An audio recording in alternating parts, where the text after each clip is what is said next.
Human smuggling along the border happens every day. With the border wall prototypes now complete, all eyes are on San Diego County. Smugglers are turning to new and sophisticated ways to sneak people into the United States. Team 10 investigator Adam Rakusin got an inside look at the tools law enforcement use to stop the criminals. Yeah, and it used to be that these smuggling organizations could create near replicas of IDs and passports, but new technology makes it easier to detect the fakes. Authorities are seeing more people smuggled into the United States in trunks and other compartments. It's about noon on a Thursday. Thousands of vehicles and people are funneling through the largest land border in the world, the San Ysidro port of entry. 100% are being scanned for any radiation, any weapons of mass effect. Customs and Border Protection officers meticulously verifying the identities of every person crossing from Mexico into the United States. Mixed in with the sea of vehicles transporting those legally allowed into the U.S., smugglers trying almost any method possible to sneak immigrants past the border. I would say it's a daily basis that we do see individuals trying to be or attempting to smuggle into the United States. Sidney Aki is the port director for San Ysidro and Otay Mesa. We've seen an increase in individuals being smuggled in trunks of vehicles and false compartments under the rear seats or between the rear seats and the trunk. Here's what people being moved like cargo looks like. These pictures from ICE and CBP show 2, sometimes 3 people cramped into compartments designed to fool officers.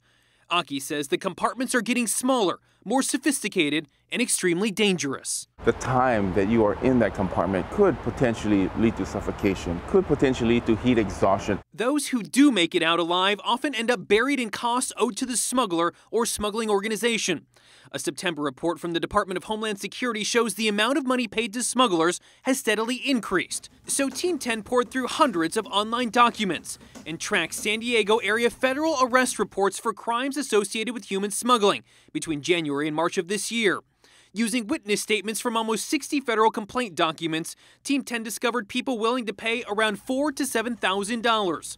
The highest, around $15,000 to gain entry to the U.S. Seems like a lot, but for comparison, Chinese immigrants paid between $60,000 to $70,000 to be smuggled into the U.S. during that time frame. If you're crossing anywhere in this part of Mexico, you are using some type of smuggling organization. Human smuggling isn't just contained at the ports of entry. We got an inside look at Border Patrol operations from Otay Mesa to Imperial Beach, riding along with Agent Theron Francisco in an area that's known as the enforcement zone. As the size of the groups have gone down from the past, we don't get the huge number of migrants. It's usually a handful, maybe 3 to 5. Something we saw firsthand. A few miles from the beach, Agent Francisco noticed what appeared to be a spotter on the hill, then movement next to the fence. Yeah, we have like 6 up here. He says a group of 5 to 6 people ready to jump over. They weren't on the fence, they were still, on the south side, but yeah, as soon as they saw us, they, ran back south a little bit. Francisco says smuggling's a big business, and if someone's intent on getting to the U.S., they'll often pay more or take more chances for that shot at freedom and opportunity. It could take, as little as 90 seconds for them to jump over the primary wall, run up and over to the secondary, and get through that. And the border fence that's in place has also pushed smuggling operations into the desert and the ocean. Authorities say the smugglers don't prepare the people for the distances and conditions. And according to the International Organization for Migration, more migrants crossing into the United States through Mexico are dying at a faster rate this year than in previous years. Yeah, your story clearly just shows the dangers in this. It is, and we've seen it. There was the semi-truck and tractor trailer in Texas where 10 people died and dozens more were injured.